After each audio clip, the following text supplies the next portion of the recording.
नमस्कार दोस्तों, शेयर बाजार की बात करते हैं, स्टॉक मार्केट की बात करते हैं। नमस्कार दोस्तों, शेयर बाजार की बात करते हैं, कैनरा बैंक लिमिटेड की बात करते हैं। दोस्तों स्टॉक प्राइस है 242 रुपये 80 पैसे में और इसका जो 52 वीक हाई बना था 272 रुपये 80 पैसा 3 फरवरी 2022 को बना था इसी साल। और अभी स्टॉक प्राइस है 242 रुपये 80 पैसा। जब मार्केट में गिरावट आई थी, स्टॉक नीचे की तरफ आया था तो बढ़कर लगभग 15-20% ऊपर की तरफ है जिन्होंने लोअर लेवल पे अभी लिया है, और पिछले साल जिन्होंने लिया है तो एक तरह से 2 गुने के आसपास उनको प्रॉफिट हो रहा होगा। और राकेश झुनझुनवाला जी का भी इसमें इन्वेस्टमेंट है दोस्तों। तो Q4 के नतीजे आ रहे हैं, कैनरा बैंक के भी Q4 के नतीजे आने वाले हैं। मई फर्स्ट वीक तक ये नतीजे आएंगे और डेट का भी अपडेट नहीं आया है, बट ब्रोकरेज हाउसेज ने अपना अनुमान दिया है Q4 FY22 के नतीजे किस तरह के रह सकते हैं। जिनके पोर्टफोलियो में कैनरा बैंक है तो स्टॉक देखिए एक तरह से तेजी में बना हुआ है, और जो ट्रेड भी लेते हैं तो कुछ समय के बाद स्टॉक हमें ऊपर की तरफ दिख रहा है। दोस्तों कैनरा बैंक का ग्रॉस एनपीए और नेट एनपीए लगातार कम हो रहे हैं और इसीलिए स्टॉक भी अच्छा कर रहा है। पीएसयूज बैंक है और पीएसयूज बैंकों में एक तेजी बनी हुई है। जैसे कि आप देखिए एसबीआई का स्टॉक भी ऊपर की तरफ है, कैनरा बैंक का स्टॉक ऊपर की तरफ आया, बैंक ऑफ बड़ौदा नया हाई बना रहा है, इंडियन बैंक में भी तेजी है, और उसी तरह से आप यूनियन बैंक, पीएनबी, इनमें भी तेजी आती है जब मार्केट ऊपर की तरफ कारोबार करता है।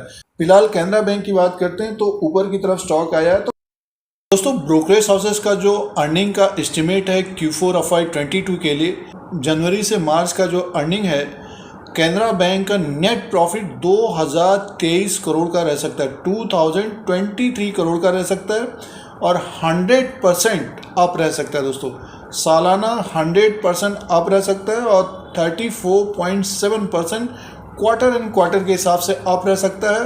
तो नेट प्रॉफिट कैनरा बैंक का 2023.3 करोड़ का रह सकता है Q4 FY22 में। ये ब्रोकरेज हाउसेस मोतीलाल ओसवाल का एस्टिमेट है Q4 FY22 के लिए कैनरा बैंक का। अब नेट इंटरेस्ट इनकम का जो अनुमान है ब्रोकरेज हाउसेस का 7,391 करोड़ का रह सकता है ये, और सालाना 32% की बढ़ोतरी हो सकती है, सालाना 32.2% की बढ़ोतरी हो सकती है, और क्वार्टर एंड क्वार्टर के हिसाब से 6.4% की बढ़ोतरी हो सकती है।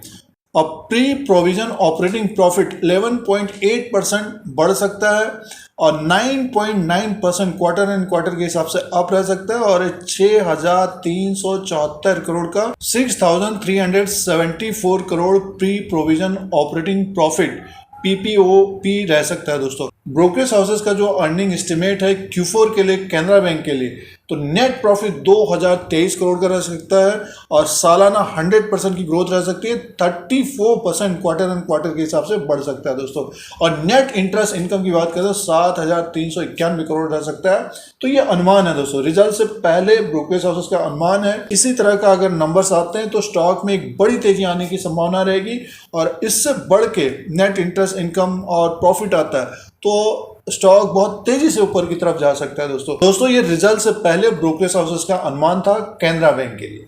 अब दोस्तों शेयर प्राइस के अनुसार बात करते हैं। पिछले एक साल का ये चार्ट लगा हुआ है और स्टॉक देखिए एक तरह से अप ट्रेंड में है। जब भी इसमें गिरावट आती है तो स्टॉक ऊपर की तरफ जाता है, और इसका जो 52 वीक हाई बना था 272 रुपया 80 पैसा।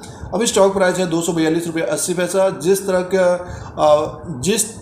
जो ब्रोकरेज हाउसेस का अनुमान है, एस्टिमेट है, अगर उस तरह के नंबर आते हैं तो अपना 52 वीक हाई भी ब्रेक कर सकता है कैनरा बैंक का स्टॉक। दोस्तों और देखिए ये स्टॉक काफ़ी ऊपर के लेवल से गिरा है और अब धीरे धीरे स्टॉक ऊपर की तरफ जा रहा है, अप ट्रेंड में है। और अगर 52 वीक हाई अपना ब्रेक करता है, 272 को ब्रेक करता है, जो नेक्स्ट लेवल हो सकता है इसका 284 से 291 तक, मान के चले 300 तक ये जाता हुआ दिखना चाहिए आने वाले समय में।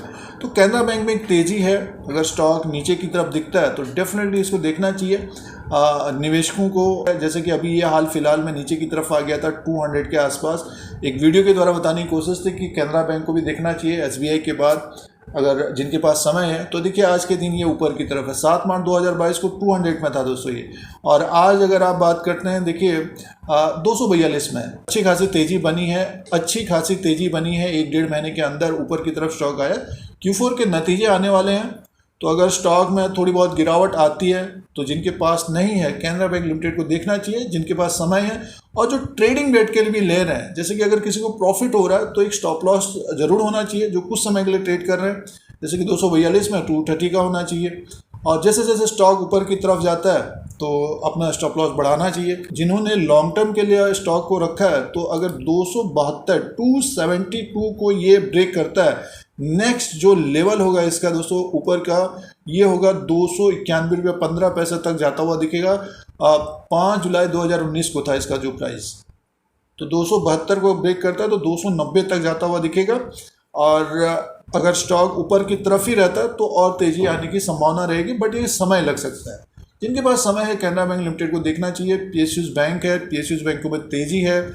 एसबीआई भी देखिए ऊपर की तरफ है, कैनरा बैंक उसके बाद ऊपर की तरफ है, बैंक ऑफ बड़ौदा नया हाई बना रहा है, तो इस स्टॉक के ऊपर नज़र रखनी चाहिए। तो Q4 के नतीजे आने वाले हैं और ब्रोकरेज हाउसेस का जो एस्टिमेट है, अनुमान है, अगर उस तरह का नंबर्स आते हैं तो अच्छी तेजी आने की संभावना रह सकती है दोस्तों। तो ये लेटेस्ट अपडेट है कैनरा बैंक लिमिटेड के बारे में। वीडियो आपके मतलब का है तो लाइक का बटन दबाएं। शेयर बाजार से जुड़े रहने के लिए, स्टॉक मार्केट से जुड़े रहने के लिए, जानकारी के लिए सब्सक्राइब और बेल आइकन को प्रेस करें। धन्यवाद।